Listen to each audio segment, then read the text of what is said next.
Joining me on my show today is one of the most exciting prospects in all of women's mixed martial arts. She is a phenom. She's only 20 years old, and already in a little amount of time, she has made a huge stamp on this sport. She joins me today, Miss Evelyn Martins. Evelyn, thank you so much for being on my show. It's an honor to talk to you. Hey, very nice to meet you. It's a pleasure to be here and have a little chat. Yes, ma'am. So I wanted, before we talk about your Challenger Series fight that happens on the 3rd, big fight against a tough, scary girl, we'll talk about that. I wanted to shift gears and really talk about your time in Brazil. That is your country, that is where you're from.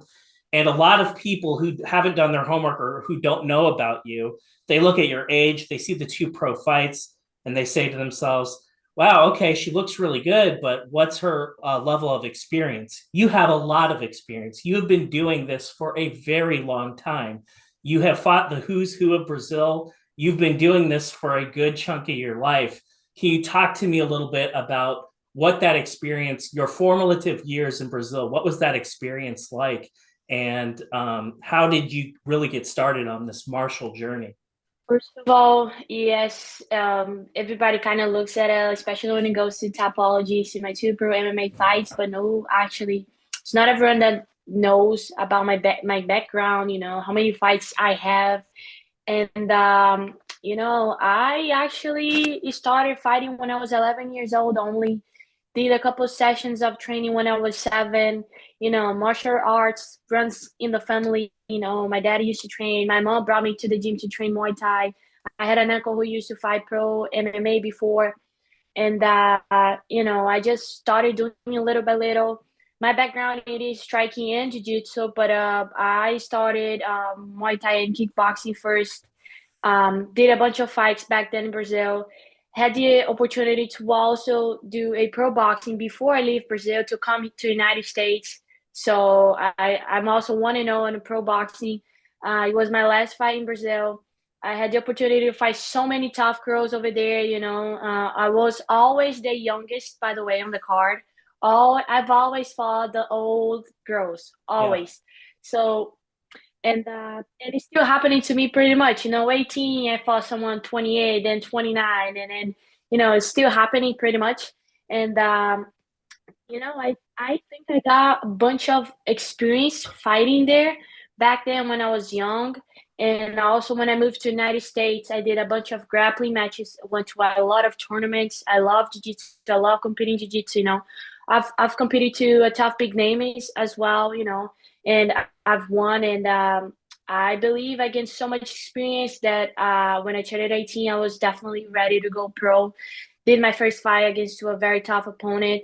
Then my second fight against another very, very tough opponent. I have nothing but respect to all my opponents. And yeah, I think I gained so much experience, and I'm still getting so much experience training and fighting all these tough women out there that I believe I am more than ready to go through another tough fight, to find another tough opponent. So When you talk about, just growing up in South America, being in Brazil, all the experience that you've had, you've talked in the media before that, you had that discussion with your parents about ascending to the highest level of this sport, and that would require coming to the States.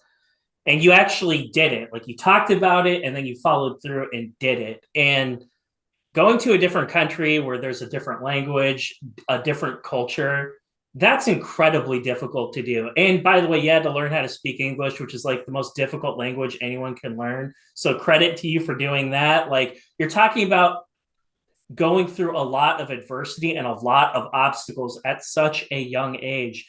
Is there some advice that you would give to maybe another Brazilian that's maybe thinking about coming to the States? I know a lot of you guys come up here for training, but I can only imagine just how difficult that could be. basically, most of the people who are on the top level right now say to don't give up on your dreams, right? And then, like you said, me and my family moved to the United States. I had turned 15. My sister was 13. We went to high school. Oh my God, don't even tell me. My first grades were all low because I didn't know any English. I Mm-hmm. was in a high school back down in Miami. People used to speak Spanish, but I didn't know any Spanish either. And then but I can tell you one thing, you only made me stronger. I kind of suffered bullying a little bit from another Brazilian girl because once we were in the class, then she was kind of make fun of me because I didn't know any English or any Spanish.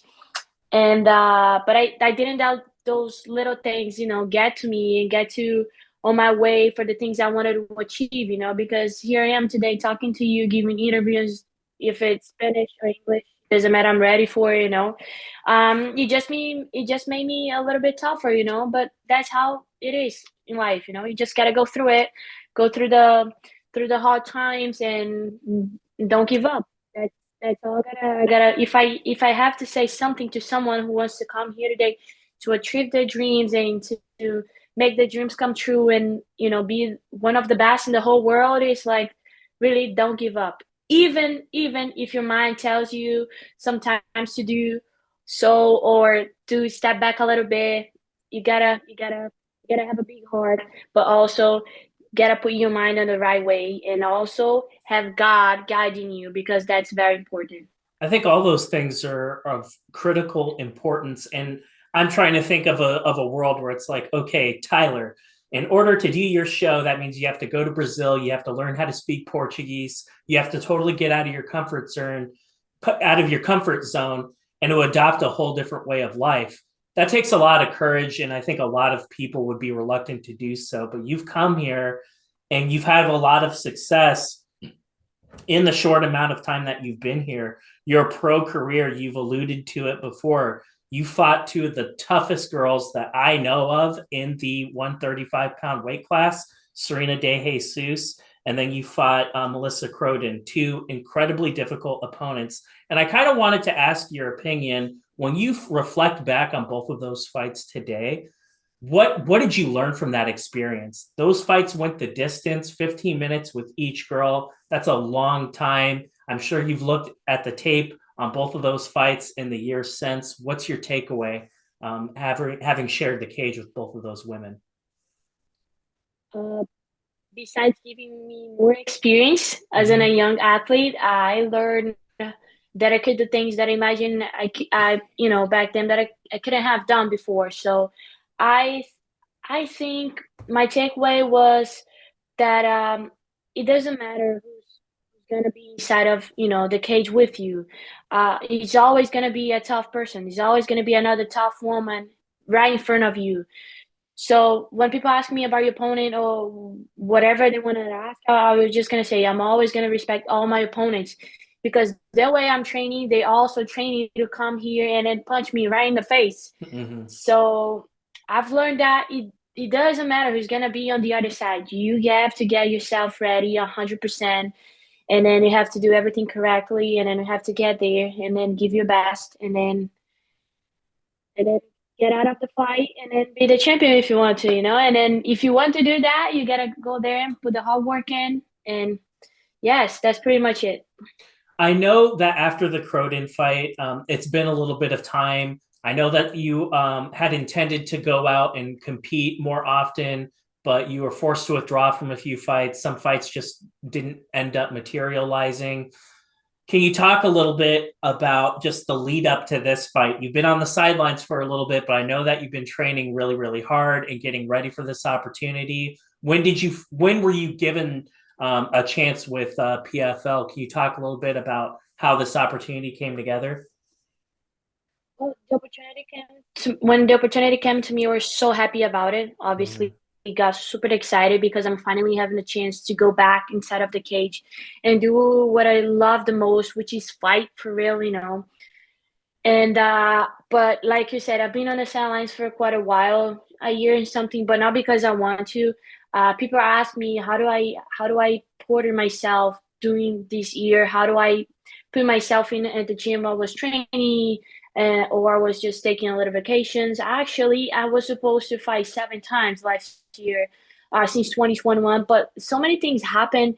We had a bunch of girls pulling out of the fight on the fight week, and I did so many training camps last year that people doesn't even know about it, because I was taking the fights and I wasn't actually posting out because I was getting, I hope she really goes through, to the fight week. And then once he gets the 5 week, they're putting out. And then I was like, oh my God. And then I started counting on my fingers, like we have 7 fights canceled already. Then my coach looked up to me, let's take a little bit break of right now on the Christmas, New Year's, keep training, nothing crazy, but keep doing your thing because we were actually waiting to see if they're gonna give me an opportunity or not to go to the PFL. And right after Christmas, they sent me that I was gonna be in, so I got so happy, and I was like, finally, my time has come. I'll be back inside of the cage against another tough opponent, but it's okay. I'm training. I'll be ready, and I'm just so excited. I'm just so happy, you know. Uh, I don't think there's another word that I can use right now besides happy and excited about it. So Well, on February 3rd, you're going to be fighting a really tough opponent, as you have done in the past. Another one that you're looking at right now is Jeslen Mishelle. She's big, she's strong, she's powerful, and I would say she's almost like the Terminator. When I watched her fight Jackie Cataline, she just marched her down. She ate a lot of shots. It seemed like she had a really good chin, and she encountered some adversity in the very first round. After that, though, she was able to make some adjustments, and I feel kind of have her way in rounds 2 and 3. She looked really good in her last fight. When you look at your opponent, what are some things about her game that stand out to you? Is there anything about her in your mind that you feel that she does very well?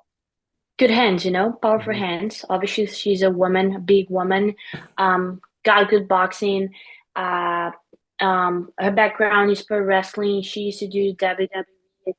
But I Mm-hmm. believe she hasn't fought anyone just like me yet. So I believe this is gonna be a great fight, and I have a feeling that we might be, let's say, fight of the night. You know, because she got so much experience, and then I got a lot of experience too. You know, not only talking about MMA fights, but talking about the whole thing in background.